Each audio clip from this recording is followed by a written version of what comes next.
You're listening to TIP. On today's show, we talk about the billionaire founder of Dell Computers, Michael Dell.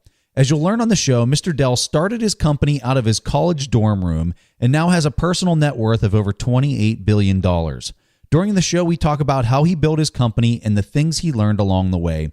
We cover his company's rocket ship-like growth, and we also talk about some of the struggles that he had to overcome to achieve such enormous business success. So without further delay, here's our discussion on billionaire Michael Dell. You are listening to The Investors Podcast, where we study the financial markets and read the books that influence self-made billionaires the most. We keep you informed and prepared for the unexpected.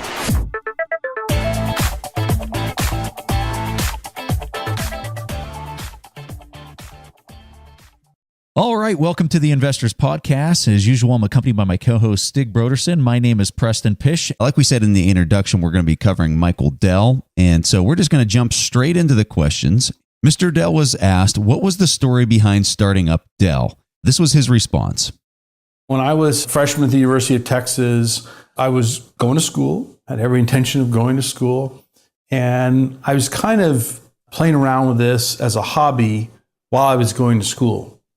It was sort of a really fun hobby for me because, I was really interested in computers and kind of selling upgrade kits and, enhancing computers. And, my parents kind of got wind of this and they were really upset because, they thought that I should really only focus on going to college. My father's a doctor, my brother's a doctor, lots of doctors in the family. So I was going to be a doctor. And so they were very, very upset with me. Michael, you got to get your priorities straight, So around Thanksgiving of 1983, my parents kind of made me commit that I wasn't going to do this computer business anymore. I was only going to focus on my studies. And so that lasted about 10 days. And it was during that time that I decided that I was going to start a company. Actually, my parents kind of telling me to stop doing it is probably what caused the company to get created. If they hadn't done that, it might have just been a hobby. But what I kind of reflected on in those 10 days is that I really love this. And it was enormously exciting, tremendously fun. And so like any other 18-year-old who wants to do what their parents don't want them to do, you just don't tell them. And so that's what I did. I kind of went about path to start the company without really telling my parents. I kind of moved into a larger apartment that had really high ceilings, so I could kind of stack things up and, managed to conceal it from them for quite some time. I basically kind of came to an arrangement with my parents. I said, look, okay, I really want to go do this, and I know you don't want me to go do it, but I've checked with the University of Texas, and the way it works at UT is that you can take a semester off and you can come back. And so I said, well, why don't we'll agree to this. I'll take the semester off, the fall of 84 semester, and I'll go and do this. And if it doesn't work out, I'll go back to school. And if it does, I'll just keep doing it. And so they agreed. If they hadn't agreed, I probably would have done it anyway, to be honest with you. So in May of 84, I incorporated the company and off we go. I just love the story.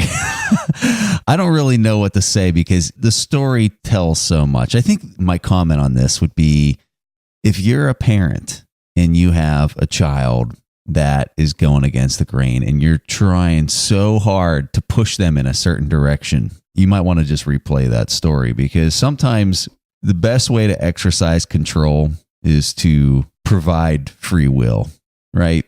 In this scenario, the harder the parents pushed, the harder he went the other way. That's a cool story. I think for every time you would play a story like that, the hit rate or the success rate might be 1 out of 10. And so I think that's important for people to keep in their mind, as well as like Stig and I are providing an example of a success, a major success. Like you couldn't get a bigger success. And that was his story. But we could probably go and record Joe Schmo, who's now not owning his own business and working for some other firm, who has that exact same story and he wasn't successful. I think it's a great story. It's a cautionary story at the same time, but I think it's a common story that you see from the people that we study They almost all start out like that. It's really neat. Yeah, and I also feel that as an entrepreneur, it might be easy for me to say so, but if you won't allow your kid who is 18 years old and, live in a dorm, if he's not starting out a company, I mean, when should he? I mean, it's not whenever he is 28 and he has, kids and wife and a mortgage to pay. That might not be the right time, but, you're 18 years old. Why not give it a break for like 6 months or so? The reason why I wanted to play this clip, partly because of the story. I kind of like the story about like how he moved into a place where the idea was that he could just stack up the equipment that he was selling. That was quite a cool entrepreneurial story. But also studying so many self-made billionaires as we have here on the show, I've always trying to decipher how much of a role luck plays. How lucky was it that whenever he started up in 84, he could sell out, specific IBM PC compatible parts and upgrades to that? Was that just luck? Bill Gates has talked so much about being born in 1955, how that was the luckiest time he could be born, because otherwise he couldn't have been so successful in terms of acquiring the programming skills and really start a business based on that was so big simply because no one else did that. Was that just luck? I know that this, by definition, you can't really answer this. You can't say if Michael Dell was born 20 years before or 20 years later, how successful would he have been? We don't know. But I think that someone like Michael Dell, and you will get to learn much more about him here later in the episode, I think he would be very successful with the drive that he just has, almost regardless of when he was born. Perhaps not where he was born, but when he was born. And if he wouldn't be $20 billion successful, which he is, I'm sure he would have done quite well, and he probably still wouldn't have told his parents. The next question we have, you started with almost no capital. How did you manage to grow so fast? And this is his response. I started with $1,000, almost no capital. The interesting thing about the business that we started was that because we were selling directly to the customer would pay us often right at the time we shipped the product. We were able to get credit lines from suppliers, and we had what's known as a negative cash conversion cycle, which is a very good thing in a business like ours. We still have that today, and it helps us generate significant positive free cash flow.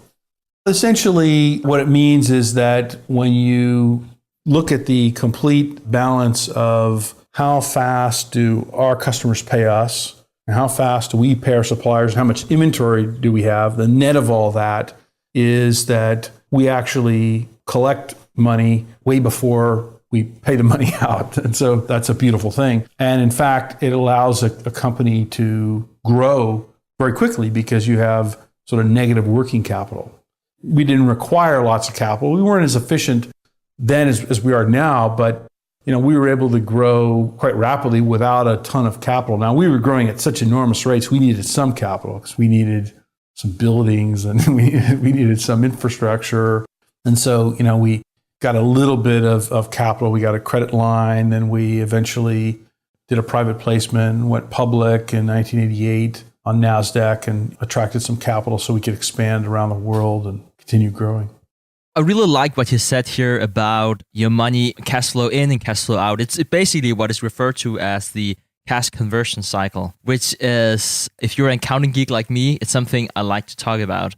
If you look at how fast Dell grew, it might seem that it's almost impossible. How can you have a company that is buying equipment and then reselling that to customers and start up with $1,000 and then, in a matter of no time, you're just like this huge company that just IPO'd. Basically, what he talks about here is that it boils down to cash flow coming in and when cash flow is going out. Because if you can get the money up front and then pay your suppliers later, it doesn't really matter if you start with $1,000 or $100,000. And if you just reverse this really to get a grasp of this, say that you even have $100,000. If you have to buy, say, 100 pieces of equipment for $1,000 each, and then had to wait 30 days to collect that money before you have the cash, and then go out and ask your supplier, oh, by the way, could you send me some more? And I'll have to pay upfront for that. It's not impossible, but the speed you can gain with the opposite is just exponentially different. That's also one of the reasons why you're seeing some of these major tech companies like Amazon and why they have been able to grow as fast. Yes, it's a great business model, and yes, they have great products, but a lot of it really comes down to something that we tend to oversee, which is the cash conversion cycle. It's so important in growing companies. All right, so the next question we're going to play, Mr. Dell was asked, what are your thought processes on creating a strategy that could sustain high growth for years to come? And the question was asked in the context of very early in his company, what were those strategies that they would implement in the coming 5 years? So this was his response. I was 22 years old. We actually had a pretty important meeting about 7 or 8 months earlier, and we kind of went off for a few days with some of the really smart people in the company and a few outside advisors, and we said, well, what are we going to do with this company? I mean, this thing's really growing fast. What do we do? So we kind of had 3 strategies that we clued in on as our growth path for the future. First one we said was, you got to go outside the U.S. because 96% of the people in the world live outside the United States. And it's going to be at least half the opportunities outside the United States. And you can't just be a domestic company. Second thing we said was, we really want to go after large companies because they underwrite their purchase of technology through productivity, and they can afford the best tools. And that's, we know, is going to be a lucrative opportunity. And we really want to go after that in a big, big way. Kind of a odd thing for a little company like ours to go after, particularly with IBM and others, in the field. The third thing we said was, differentiating our business is going to be really key. And the way to do that is on service. You've got to have better service than the competitors. So we invented this idea of on-site service for the PC, which had really never been done before. The way this would work is, let's say you went to Computer Land. There used to be such things in the United States and around every street corner, and you bought a computer and it didn't work. Well, you'd put it back in the car and you'd go there and fix this thing, and you'd come back a week or so later and they'd give it to you. So our idea was that you'd call us on the phone, say, hey, my computer's not working, and we'd come the very next day and fix it. It turns out there were all sorts of third-party companies that had field service networks, companies like Xerox, for example, who had all these technicians all over the country who were kind of waiting for copiers to fail. And so they had this fixed capacity. And so we could buy up that excess capacity at way less cost than we could put it in ourselves and instantly have, way better service. And actually Xerox is the company we used for quite some time in that. Customer isn't so much interested in all the bits and bytes and how fast is the computer and what does it do. They want to know that this installation of a critical system that they're putting inside their business is really going to work well. So they're looking for a solution. And so we have to know a lot about their business, and we have to really be able to consult with them and tailor a solution that meets their needs. After hearing the response there, the thing that I kind of took away, his first answer for his first of the 3 strategies was to go international to create more growth. But I really like the second 2 responses, because the second 2 responses were focused on basically the customer, right? It wasn't, hey, we're going to do this, which is a benefit to our company. It was, hey, we're going to do this because it adds more value to the customer. And then that's going to put us above and beyond the other competition that isn't providing this value to the customer. And so the first one he said there was that they're going to become more lean in their manufacturing so that they can produce a product that's lower price. And then the second one was this service model that he got into a lot of depth on that was not being conducted. And I think that anytime a founder is customer focused, it is going to help them dramatically succeed against whatever competition they've got. And so it was interesting to see how he named those 2 things. I'm curious to hear Stig's thoughts.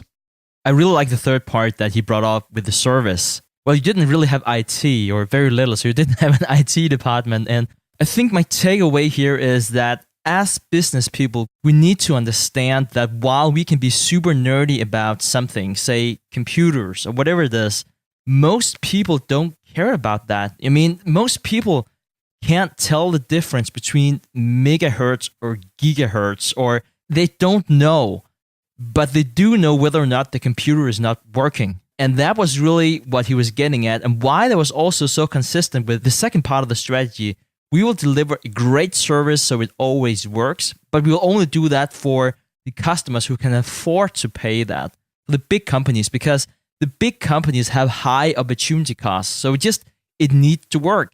And we can charge superior rates for that because it's just so important. And really his idea of that customer focus, as you talked about before, Preston, I think it's so important. Just make it easy for the customer. Give them no excuse why not to buy. Well, what I like about it is it provides a sustained cash flow too. So if you can crack into this revenue stream of service and you can win in that area, that's going to be providing a consistent cash flow. Whereas the rest of his business, which is hardware sale, is more of I sell it. I have to wait 3 years for some customers. I might have to wait 5 years for another customer before they make another hardware purchase. And then they have to be happy with the service. They have to be happy with the performance of that hardware in order for them to buy my hardware again. I think the service model was a great approach that a lot of people at this point in time were not doing. And it's there providing this constant cash flow. And so then he's able to take that money, reinvest it into better processes so he can make his hardware better. And you can kind of see how his model and the thinking kind of compounded on itself more so than his other competitors at that point in time. So the last question we're going to play for you, he was asked, which challenges and setbacks have you had and how did you overcome them? And this is his response. We had problems in 1993 that I think were multifaceted. One big challenge is that the company had grown so fast. We had grown from, in 1988, maybe 150 million to by 1993, almost 2 billion in revenues.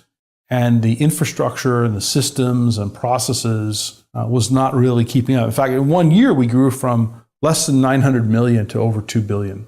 It was a real mess. We sort of had to stop, reevaluate things. We had real challenges in how fast can you build factories and how fast can you hire people and put up, new buildings, and hypergrowth, sounds really fun and exciting.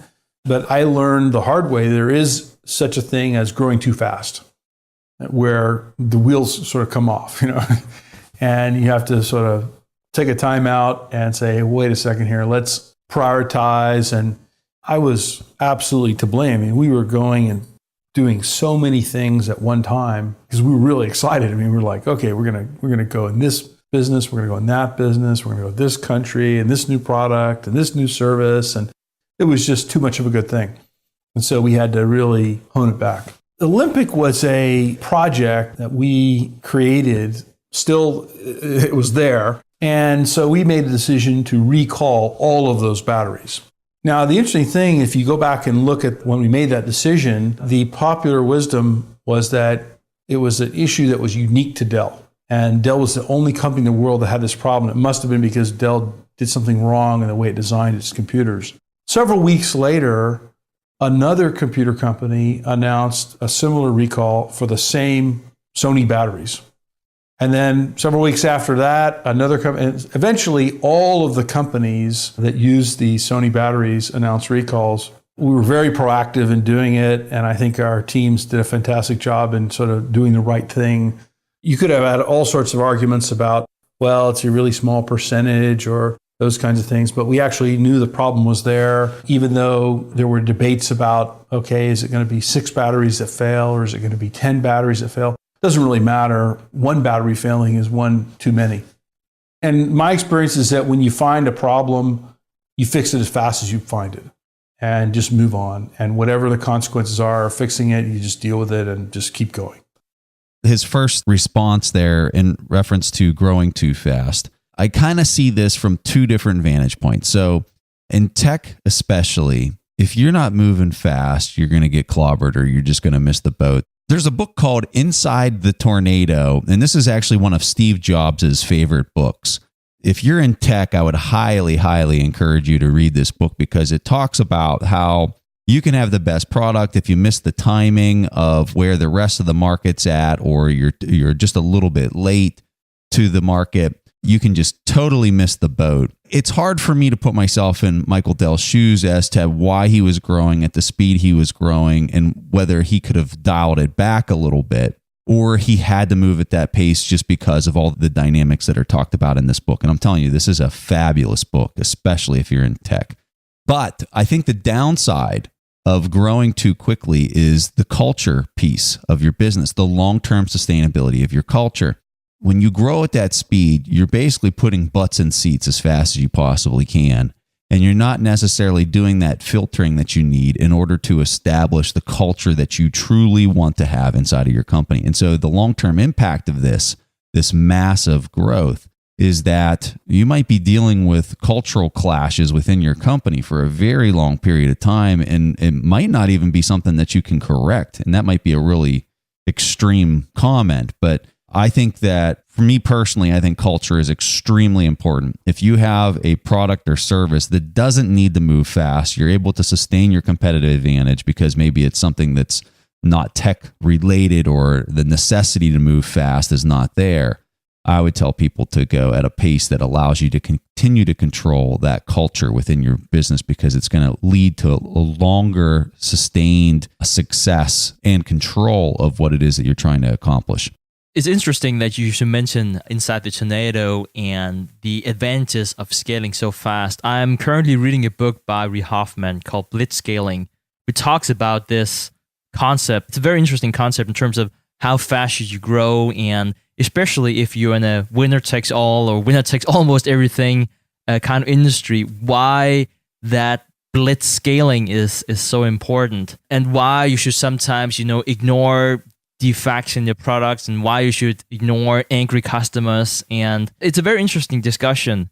In continuation of that, I think it's interesting how Michael Dell talks about this growth, but also how there were some problems with that in terms of, say, the idea of the batteries, sending out flawed products. How much time should you spend on fixing the issues that you have, and how much time should you spend on, just keep on going because you need that first mover advantage.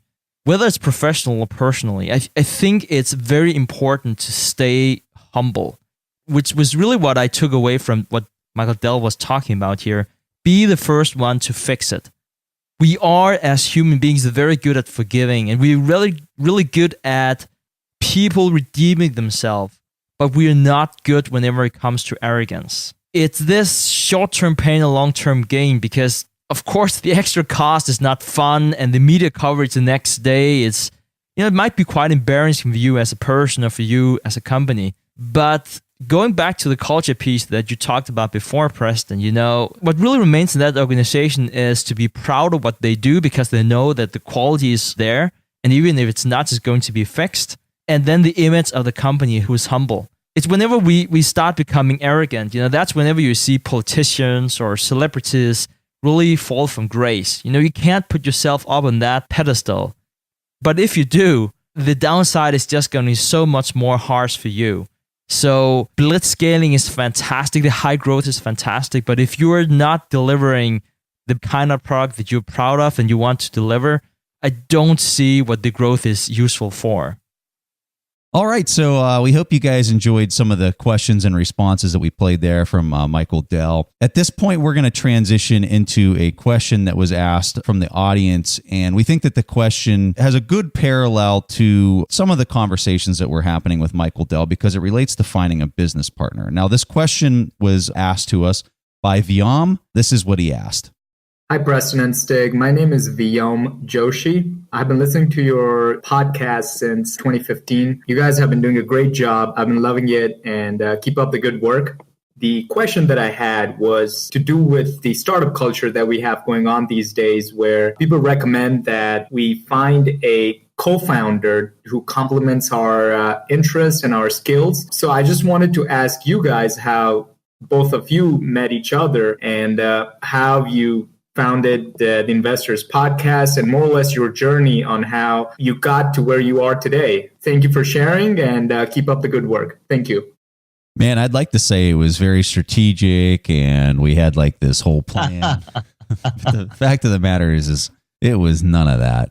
this is my vantage point. I'm kind of curious if Stig sees it the same way. So I started the Buffett's Books videos, the website, and stood up a forum. And on the early days of the forum, it was kind of me and like two people talking on the forum about accounting. And one day this guy named Stig shows up, and, you know, we're probably posting comments that are 4 sentences long, like, oh yeah, I like General Electric, or I like this company. And this guy shows up and all he wants to talk about is oil.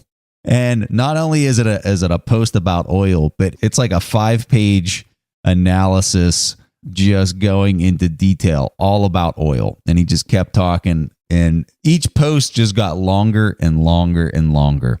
And I was like, who in the world is this guy?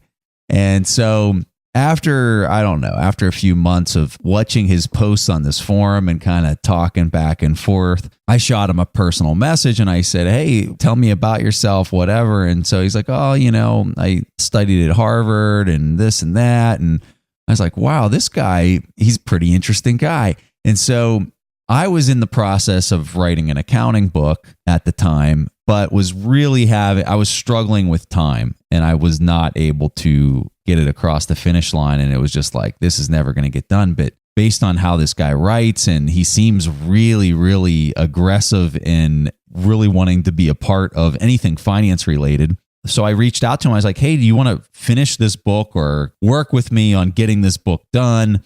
And he came back. He's like, absolutely, let's do it. And so Stig and I finished writing the Warren Buffett accounting book together, and we ended up publishing that book together. And this was right at the point where the podcasting stuff was starting to become really popular. And so I said to Stig, I said, you know, I think this would be a lot of fun. We could just record conversation, like you and I could just have conversations about finance, about what stocks we're looking at. We'll record it.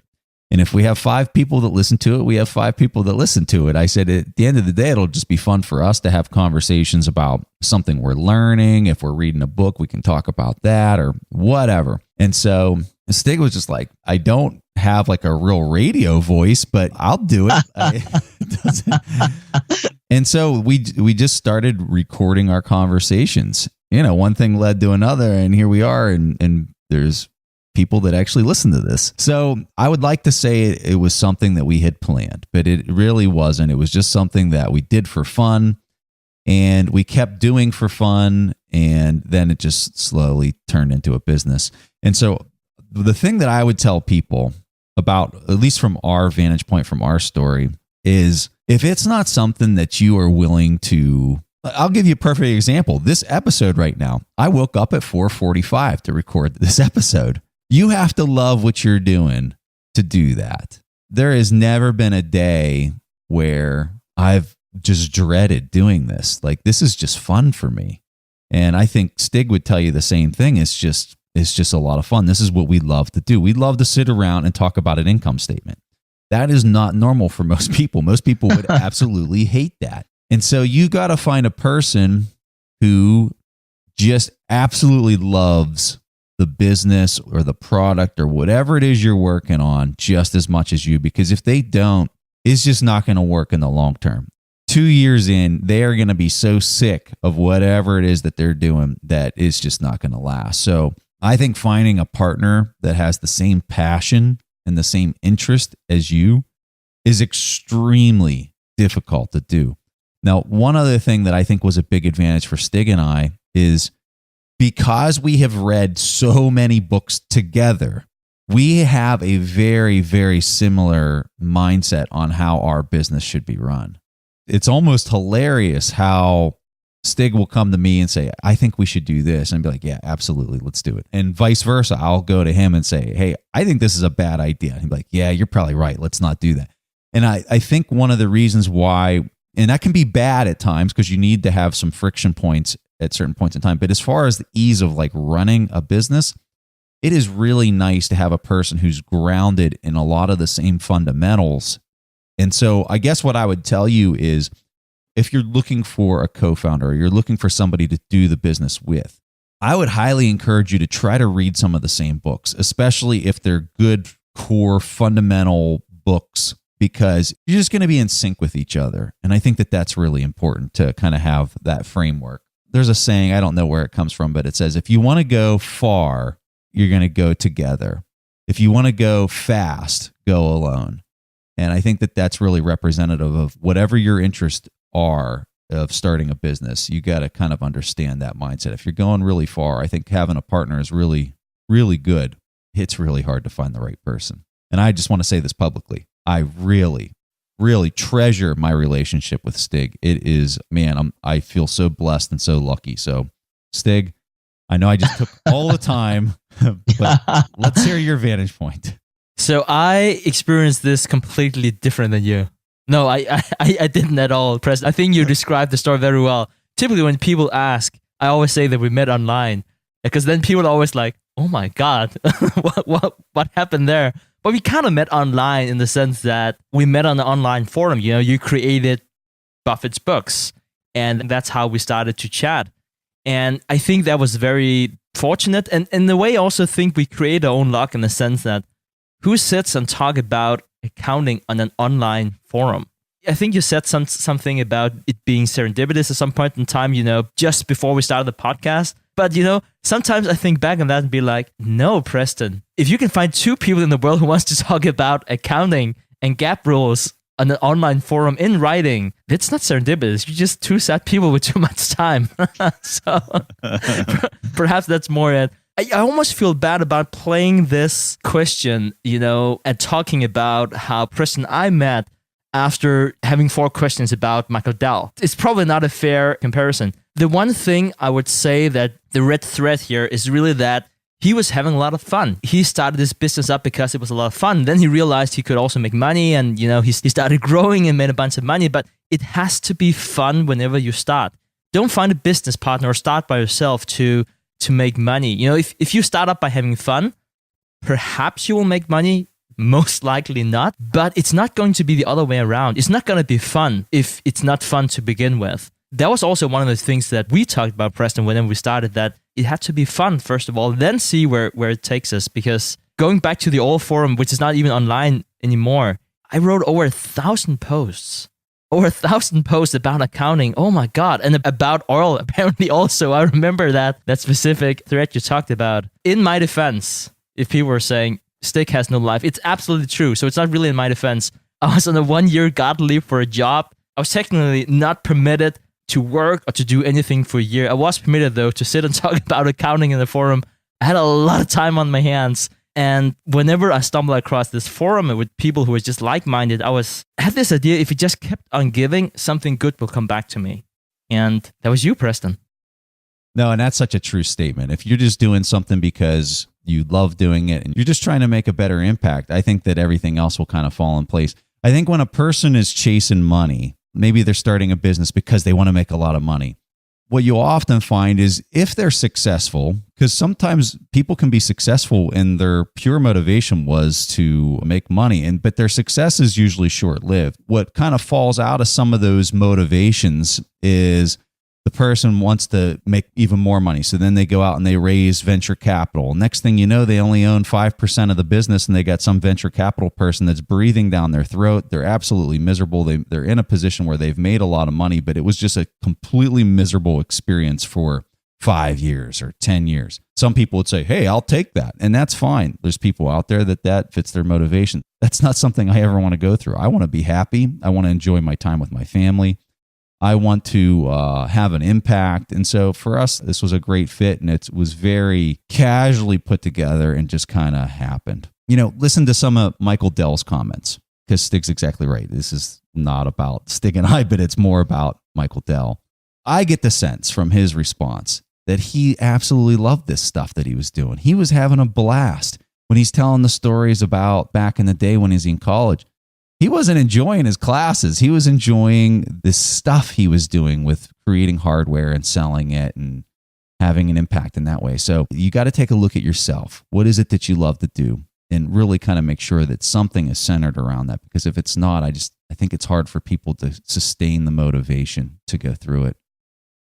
One thing I would like to add, because you specifically talked about how do you find that other part, or what kind of skills should he or she possess? I would say that I would not find a person who would compliment me. And I know that sounds counterintuitive, especially in this day and age where, especially here in the Western world, we have a culture where everyone has to have high self-worth. We celebrate diversity. Everyone is good at something. No one is bad at anything. It's all about, complementing each other. There's a lot of good reasons why that's true. But I would think in terms of finding a business partner, it's okay to have a ton of different blind spots. It's okay that you have a business partner and you still don't know how to do accounting, or combined, you still don't know how to do design. I think that's completely fine. I think the one thing you need to look for in a business partner is having this narrow focus, and how can you together become 5% better than everyone else so you can get that 10x or 100x return because you are better together at that specific item. All right, Viam, thank you so much for asking your question. This one was really fun for Stig and I to respond to. In a token of appreciation for asking your question and getting it played on the show, we're going to give you a free subscription to our TIP Intrinsic Value course that we have on our website. If anybody's interested in checking out this course, it's tipintrinsicvalue.com. Just go to tipintrinsicvalue.com. The course there teaches people how to value an individual stock pick. So if you want to figure out the value of company X, it teaches you how to look at the accounting, how to determine the discount cash flow, how to do an IRR calculation. All of that fun stuff is all wrapped into this course. We're going to give that to you completely for free. So if anybody else out there, if you want to get your question played on the show and receive a free subscription to our course, it's a lifetime subscription. You can go to asktheinvestors.com and record your question. And if it gets played on the show, you get a free course. All right, guys, that was all that Preston and I had for this week's episode of the Investors Podcast. We see each other again next week. Thanks for listening to TIP. To access the show notes, courses, or forums, go to theinvestorspodcast.com. To get your questions played on the show, go to asktheinvestors.com and win a free subscription to any of our courses on TIP Academy. This show is for entertainment purposes only. Before making investment decisions, consult a professional. This show is copyrighted by the TIP Network. Written permission must be granted before syndication or rebroadcasting.